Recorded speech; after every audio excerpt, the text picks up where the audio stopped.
Bylaws of depository याद होगा, जैसे स्टॉक एक्सचेंज का बाईलॉज होता है, या क्या इनके भी बाईलॉज पहले सेबी से अप्रूव्ड होंगे?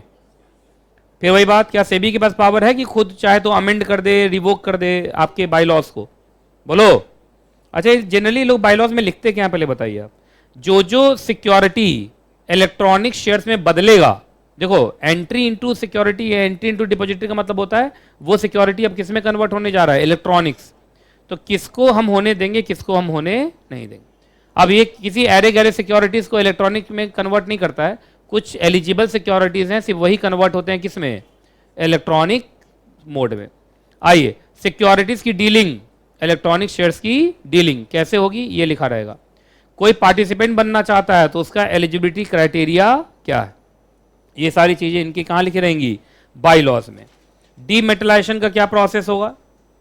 उसके बाद जो पार्टिसिपेंट्स हैं और बेनिफिशियल ओनर है, तुमको ये भी याद होगा इलेक्ट्रॉनिक शेयर्स की दुनिया में शेयर होल्डर को क्या बोलते हैं? Beneficial owner. याद है ना? ये जानते हो कि भूल गए तुम लोग ये सब?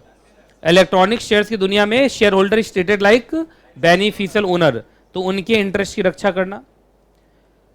कौन बेनिफिशियल ओनर को हम एडमिशन देंगे, किसको हम विड्रॉल देंगे? मतलब अगर मान लीजिए कोई ऐसा शेयर होल्डर है जिसको यहाँ बेनिफिशियल ओनर कहा जा रहा है जो फ्रॉडुलेंट है, तो हो सकता है कि उसके शेयर्स को क्या कर ले ये लोग? फ्रीज कर ले, जैसे माल्यास का हुआ होगा, नहीं हुआ होगा? आइए अगला। उसके बाद डिक्लेरेशन है, शेयर होल्डर की मीटिंग है, अदर मैटर ऑफ इंटरेस्ट है, ये कैसे बताया जाएगा? क्योंकि कोई भी कंपनी आपके घर पे नोटिस ऑफ जनरल मीटिंग भेजेगी, आपका एड्रेस तो डिपॉजिटरी से लेगी वो। उसके बाद डिविडेंड का डिस्ट्रीब्यूशन होना है, इंटरेस्ट का होना है, और भी कोई मॉनेटरी बेनिफिट्स हैं, ठीक है? क्योंकि रजिस्टर्ड मेंबर कौन होता है? डिपॉजिटरी। तो रजिस्टर्ड मेंबर के नाम से तो बहुत बार इसके पास आ गया होगा, तो इसलिए ये फिर आगे क्या कर देता है? फॉरवर्ड कर देता है किसको? बेनिफिशियल ओनर को। अगर इलेक्ट्रॉनिक शेयर्स में प्लेज या हाइपोथिकेशन होना है तो कैसे होगा?